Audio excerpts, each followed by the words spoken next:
பனங்கிழங்கு பொடி மாஸ், வாழைக்காய் பொடி மாஸ் தான் பண்ணியிருக்கோம். பனங்கிழங்கு பொடி மாஸ் பண்ணுவோமா? பனங்கிழங்கு தோலை உரித்து குக்கரில் இந்த மாதிரி உப்பு போட்டு மஞ்சத்தூள் போட்டு வேக வச்சுக்கோங்க. 3/4 பங்கு வேக வச்சுக்கோங்க. நார் இல்லாமல் வேக வச்சுன்னா உங்களுக்கு கேரட் திருவும்போது ஈஸியாக இருக்கும். ஆனால் நார் கம்மியாக இருக்கதை பார்த்து எடுங்க. இல்லைன்னா உங்களுக்கு அது வந்து மிக்சியில் கூட ஒரு அடி அடித்தா கூட லைட்டாக ஒரு திருப்புனா நல்லா பொடி மாஸ் மாதிரி வந்துடும். அதுவும் ஈஸியான வேலை.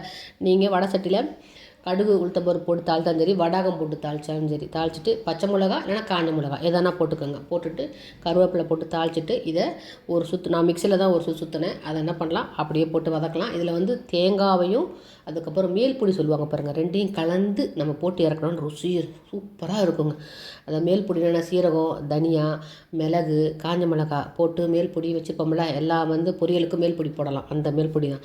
அதை அப்படியே போட்டு ஒரு பெரட்டி எடுத்து நம்ம சும்மா சாதாரண தட்டில் வச்சு சாப்பிட்லாம். ரொம்ப நல்லதுங்க. பனங்கிழங்கு அந்தந்த சீசனில் வரதான் நம்ம சாப்பிடணும். சக்கரவள்ளி கிழங்கு சொல்கிறேன் பாருங்கள். சக்கரவள்ளி கிழங்கு இனிப்பு வேக வச்சு நம்ம இப்படியே சாப்பிட்லாம். வித்தியாசமாக ஒன்று சொல்கிறேன் பாருங்கள். சக்கரவள்ளி கிழங்கு தோலை உரிச்சிட்டு, அதாவது வெந்ததுக்கப்புறம் இதுவும் ஒரு 3/4 பங்கு, ரொம்பலாம் வேணாம், 3/4 பங்கு நீங்கள் பண்ணலாம். தோலோடும் பண்ணலாம். நானும் சாப்பிடும்போது தோலோடும் சாப்பிடுவேன். தோலெல்லாம் எடுக்க மாட்டேன். தோலில் சத்து இருக்குன்னுவாங்க. நல்லா கழுவிட்டு தோலோடு தான் சாப்பிடுவேன். இப்போ உங்களுக்கு காட்டுறதுக்காண்டி தோலெல்லாம் எடுத்துகிட்டு நீங்கள் இந்த மாதிரி கட் பண்ணி வச்சுக்கோங்க.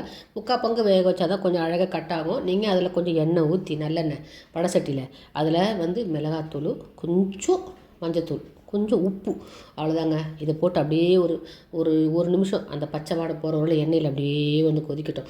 அதுக்கப்புறம் அழகாக நீங்கள் என்ன பண்ணால் கட் பண்ணி வச்சுருக்க சக்கரவள்ளி கிழங்க அதில் அப்படி போட்டு ஒரு பெரட்ட வேண்டியதான். அப்படியே நீங்கள் சிம்மில் வச்சிட்டிங்களா, இரும்பு சட்டி சிம்மில் வைக்கும்போது அழகாக உங்களுக்கு வந்து உருளைக்கிழங்கு மாதிரி நல்லா ட்ரையாக ஆயிரும். அதுக்கு நீங்கள் சக்கரவள்ளி கிழங்கு என்ன பண்ணணும், 3/4 பங்கு வேக வச்சா போதும். அப்போ தான் உங்களுக்கு அழகாக ட்ரையாக வரும். ரொம்ப குழக்கமான வராதுங்களா. 3/4 பங்கு வேக வச்சு அது எண்ணெயிலே அப்படியே பரட்டுறீங்களா. அதிலே மிளகாத்தூள் இருக்குது, மஞ்சத்தூள் இருக்குது, அதுக்கப்புறம் உப்பு இருக்குது. அதனால் நீங்கள் ஒன்றும் போட வேணாம்.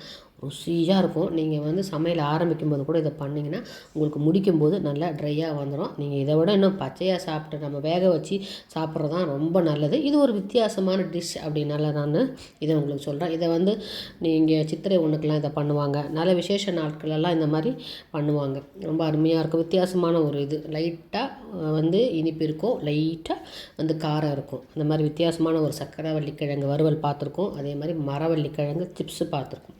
சிப்ஸ் இல்லை, பொடி மாஸ் பார்த்துருக்கோம். ரெண்டுமே வித்தியாசமான அருமையான டிஷ். செஞ்சு பாருங்கள்.